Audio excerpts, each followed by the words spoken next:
friends, welcome to my channel. It's me Shobna. கொஞ்சம் பேசலாமா with me.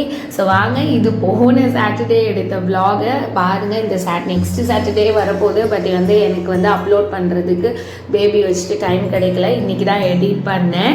And காலையில் எழுந்திரிச்சு மாவெல்லாம் அரைச்சி வச்சிட்டேன். பிகாஸ் இப்போ பாப்பா வச்சுட்டு டிஃப்ரெண்ட்டாக வந்து என்னால் டிஃபன் எதுவும் பண்ண முடியல.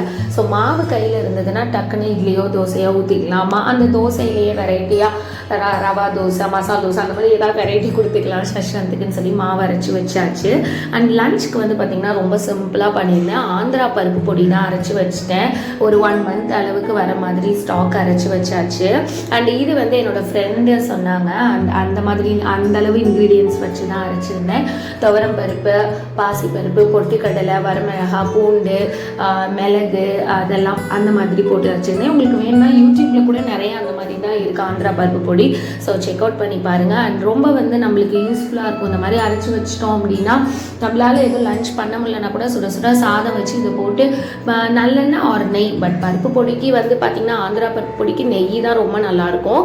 ஸோ அதை சாப்பிட்டோம்னா நம்மளுக்கு கொஞ்சம் வந்து ஈஸியாக இருக்கும் இல்லையா. இன்றைக்காவது நம்மளால் வந்து சமைக்க முடியாது அன்றைக்கி. அண்ட் முருங்கைக்காய் வந்து வறுத்துருந்தேன். வெங்காயம் தக்காளி போட்டு வதக்கி மிளகாத்தூள் போட்டு முருங்கைக்காய் போட்டு வதக்கியிருந்தேன். அண்ட் ஆம்லேட்டும் போட்டிருந்தேன்.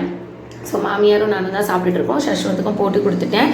ஹஸ்பண்ட் வந்து கொஞ்சம் ஒர்க்கில் இருந்தாங்க, நான் அப்புறமா சாப்பிட்றேன் அப்படின்னு சொல்லி சொன்னாங்க. சஷ்வந்துக்கு ரொம்ப பிடிச்சி போச்சு பருப்பு பொடி. ஸோ ஸ்கூலுக்கு கொடுங்க, எனக்கு கொடுத்து விடுங்க அப்படின்னு சொன்னால். பட் ஸ்கூலுக்கு வந்து கொடுத்து விடுறது வந்து எப்படி இருக்கும்னு தெரியாது. பிகாஸ் பருப்பு பொடி எப்போவுமே நம்ம சுடுசாதத்தில் போட்டு சாப்பிட்டா தான் ரொம்ப நல்லாயிருக்கும். ஸோ அவ்வளோதான், வீடியோ இதோட எண்ட் ஆகுது. ஸோ இது வந்து பார்த்திங்கன்னா ஒரு குட்டி விலாக் தான். ஸோ எப்போல்லாம் வந்து எனக்கு டைம் கிடைக்குதோ அப்போல்லாம் வந்து என்னோடய டெய்லி லைஃப்பில் என்னென்ன குக் பண்ணுறேன், என்னென்ன பண்ணுறோங்கிறது தான் நான் ஷூட் பண்ணி போட்டுட்ருக்கேன்.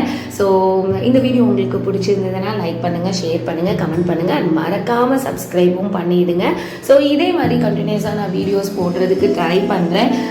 என்ன மாதிரி யாராவது வந்து யூடியூபர் இருப்பீங்க இல்லையா, பேபிஸ் வச்சுட்டு, ஸோ உங்களுக்கு எப்படி வந்து மேனேஜபிளாக இருக்குதுன்னு சொல்லுங்கள். பிகாஸ் நிறைய பேர் நான் பார்க்குறேன் பேபி வச்சுட்டு அவ்வளோ விதவிதமாக டெய்லி வீடியோஸ் போடுறாங்க. பட் எப்படிங்கிறது எனக்கு தெரியல. எனக்கு கொஞ்சம் டிஃபிகல்ட்டாக தான் இருக்குது. ஸோ உங்களுக்கு ஏதாவது டிப்ஸ் தெரிஞ்சது அப்படின்னா மறக்காமல் இந்த vlogல எனக்கு ஷேர் பண்ணுங்கள் கமெண்ட் பாக்ஸில். பாய்.